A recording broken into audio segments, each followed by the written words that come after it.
sore, Assalamualaikum warahmatullahi wabarakatuh. Saya Erli Nur Puspasari, Magister Psikologi Angkatan 49. Di sini saya akan melakukan interview dengan guru BK dalam rangka perpanjangan PKWT tahun kedua. Selamat siang, silahkan perkenalkan diri Pak. Baik, selamat siang. Perkenalkan, saya Akil Azhar Faris. Di sini saya menjabat sebagai koordinator bimbingan konseling. Pak Akil ya. Oke Pak Akil, saya ingin mengkonfirmasi dulu sebelumnya, apakah benar ini adalah tahun kedua untuk perpanjangan PKWT sebagai guru BK? Betul. Betul. Baik, berarti kurang lebih sudah tahu ya Pak, bagaimana job desk seorang guru BK ini. Jadi kita langsung masuk ke sesi pertanyaan ya Pak Akil. Untuk posisi sebagai guru BK, salah satu aspek yang harus dikuasai adalah aspek kerjasama. Nah, untuk peran sebagai guru BK ini sejauh mana sih Pak Akil melibatkan diri dalam kerjasama dengan rekan guru, staf sekolah maupun orang tua siswa? Bisakah Anda menjelaskan dan memberikan contohnya? Peran dari guru bimbingan konseling sendiri itu adalah sebagai menjembatani antara guru dengan murid, murid dengan wali muridnya sendiri. Jadi di sini kami sebagai perantara di antara mereka semua menghubungkan bagaimana sih kira-kira kebutuhan, problem dan harapannya dari setiap subjek yang ada di dalamnya, seperti itu. Bisa diberikan contohnya Pak?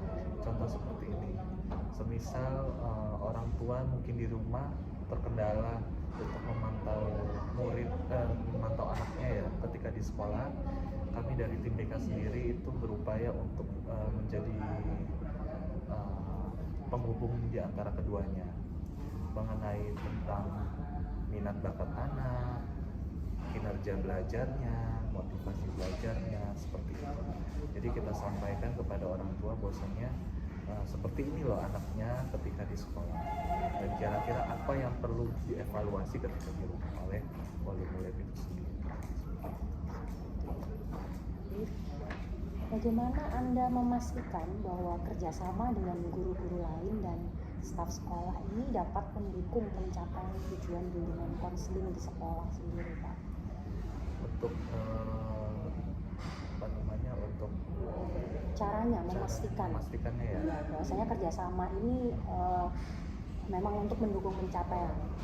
Caranya sih kita menjadi komunikasi yang efektif. Jadi berhubung ini kan kita kan tidak hanya berkomunikasi antar 1-2 orang saja, tapi melibatkan berbagai macam orang. Ada wali kelas, terus ada guru mapel, ada juga karyawan-karyawan sekolah, dan yang tentunya murid itu sendiri. Jadi perlu di mana kita tuh saling menjalin komunikasi yang baik sehingga mencapai tujuan yang sama, seperti itu. Bagaimana sih Pak Akil ini berkolaborasi dengan pihak eksternal seperti psikolog atau lembaga kesejahteraan sosial seperti itu untuk memberikan dukungan yang lebih baik kepada siswa yang memerlukan perhatian khusus, Pak? Kebetulan di sekolah kami itu menjalin kerjasama dengan lembaga-lembaga tes, psikotes dan lain sebagainya, guna untuk mewujudkan anak-anak murid kami itu mengetahui tentang bakat minatnya yang dia suka. Jadi biasanya tiap di semester awal kita ada yang namanya melakukan psikotes minat bakat, dan kemudian untuk mereka itu sebelum lulus dari sekolah kita lakukan tes lagi untuk bagaimana dia mengambil jenjang selanjutnya, ibaratnya karirnya seperti apa, seperti itu. Baik. Pertanyaan selanjutnya saya ingin menanyakan terkait kompetensi komunikasi nih Pak. Apa strategi atau teknik komunikasi yang Pak Akil terapkan ketika berhadapan dengan siswa yang mungkin mengalami kendala atau kesulitan dalam menyampaikan masalah atau perasaan mereka? Karena kan untuk usia-usia anak SMP itu Pak ya, paling susah kan menjelaskan apa sih yang menjadi keinginan mereka, apa sih yang menjadi masalah mereka. Untuk komunikasi yang efektif bagi mereka adalah kita itu berkomunikasi secara terbuka. Jadi di sini kita tidak mengejar yang jawaban yang dia berikan, tapi kita lebih ke bagaimana kita mengajak mereka berdiskusi, dan juga adanya komunikasi secara persuasif.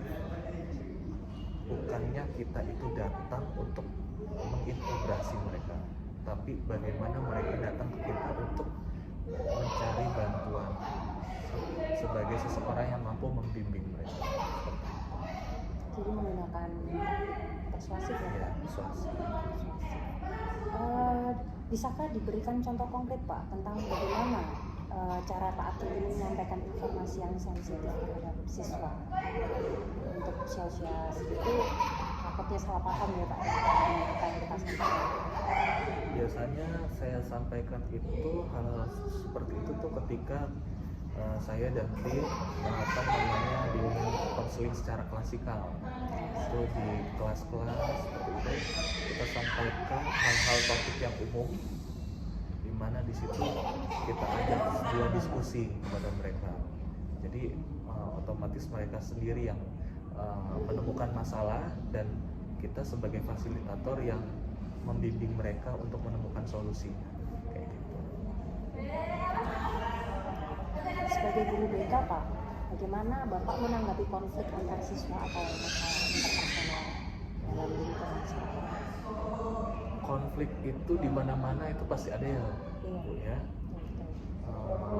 Di mana kita harus sebagai seseorang yang arif atau bijak dalam menindaklanjuti sebuah konflik. Biasanya kalau ada konflik antara murid dengan murid, kita dudukkan bersama, kita cari duduk masalahnya seperti apa, lalu kita melakukan yang namanya problem solving.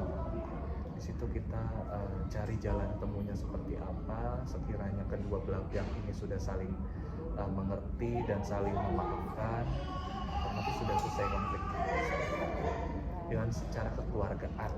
Lebih mengutamakan kekeluargaan ya Pak. Baik Pak, kita lanjut ya pada kompetensi pengambilan keputusan ya Pak. Baik.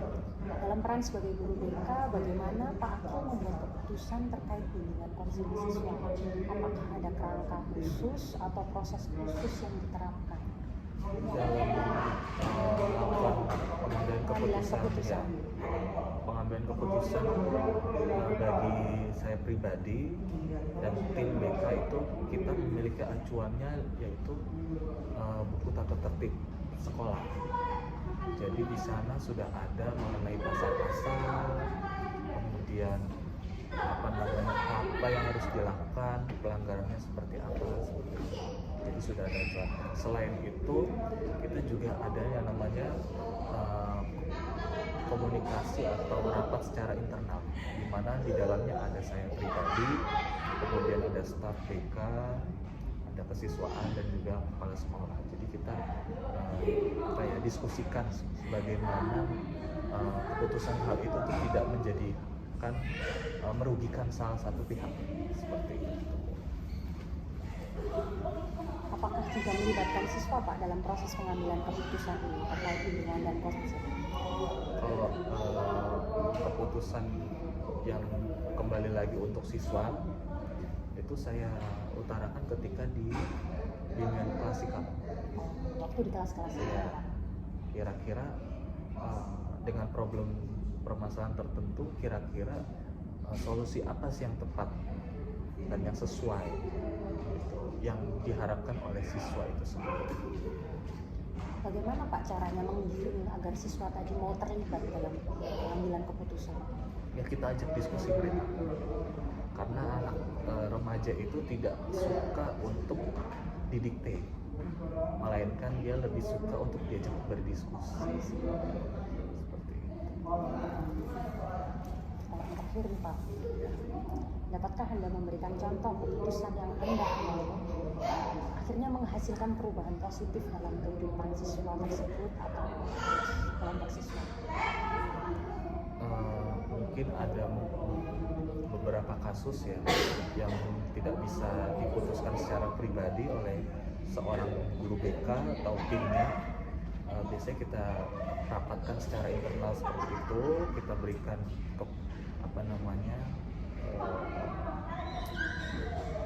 kesempatan kedua untuk murid tersebut apabila ada perubahan yang baik. Biasanya kalau ada perubahan yang menuju yang baik, ketika dia udah lulus dari sekolah, dia datang kembali ke sekolah dan menyatakan bahwasannya, Bapak ya?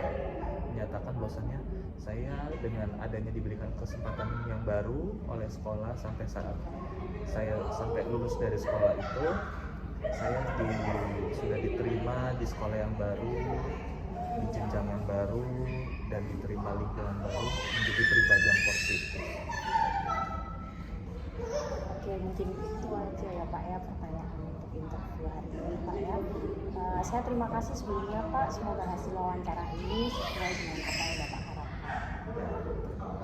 Terima kasih, sekian untuk wawancara hari ini. Semoga nilainya juga tidak mengecewakan. Terima kasih Bu. Assalamualaikum warahmatullahi wabarakatuh.